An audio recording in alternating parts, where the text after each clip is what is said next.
تو پہلی جو 5 آیتیں ہیں الف لام میم ذالک الکتاب لا ریب فیہ ھدی للمتقین.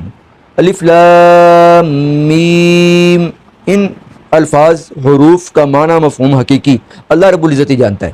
ذالک الکتاب، قرآن مقدس ایسی عظیم الشان کتاب ہے، لا ریب فیہ، جس میں کسی قسم کا کوئی شک نہیں ہے، شک کی گنجائش تک بھی نہیں ہے.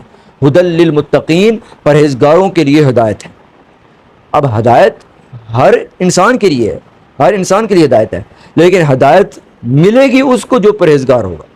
اب وہ پرہیزگار کون سا ہوگا؟ وہ پرہیزگاری کا مطلب کیا ہے؟ کیسی ہے وہ پرہیزگاری جس کو اڈاپٹ کرنے کے بعد ہی قرآن پاک ہمیں ہدایت دے گا؟ وہ کون سی ہے؟ آگے فرمایا الذین یؤمنون بالغیب.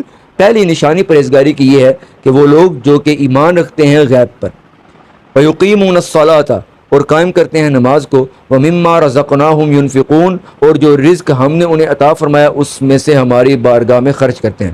والذین یؤمنون بما انزل الیک، اور وہ لوگ اس پر بھی ایمان رکھتے ہیں جو میرے محبوب آپ کی ذات اقدس کی طرف نازل فرمایا گیا. وما انزل من قبلک، اور اس پر بھی ایمان رکھتے ہیں جو ان سے پہلے نازل کیا گیا، آپ کی ذات اقدس سے پہلے نازل کیا گیا. یعنی ساری وحی پر، حضور پر نازل ہوئی ہو یا حضور سے پہلے نازل ہوئی ہو، سب پر وہ ایمان رکھتے ہیں اچھے طریقے سے. پہلی نشانی کیا تھی؟ غیب پر ایمان رکھنا. نمبر 2، نماز کو قائم کرنا.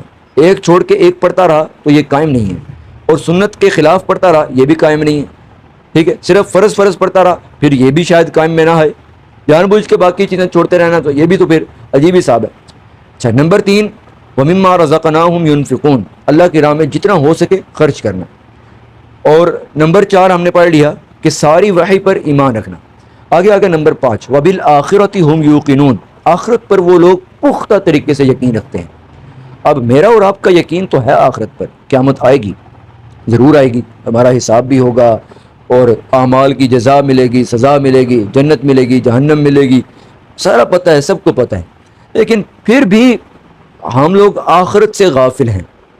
بلکہ پارہ نمبر 17 شروع ہو رہا ہے، سورہ انبیاء کی پہلی آیت ہے، آیت نمبر 1، اس میں ہے اقترب للناس حسابهم وهم فی غفلۃ معرضون، لوگوں کے حساب کا وقت بالکل قریب آ گیا، یعنی سمجھ لو سر تے آ گیا.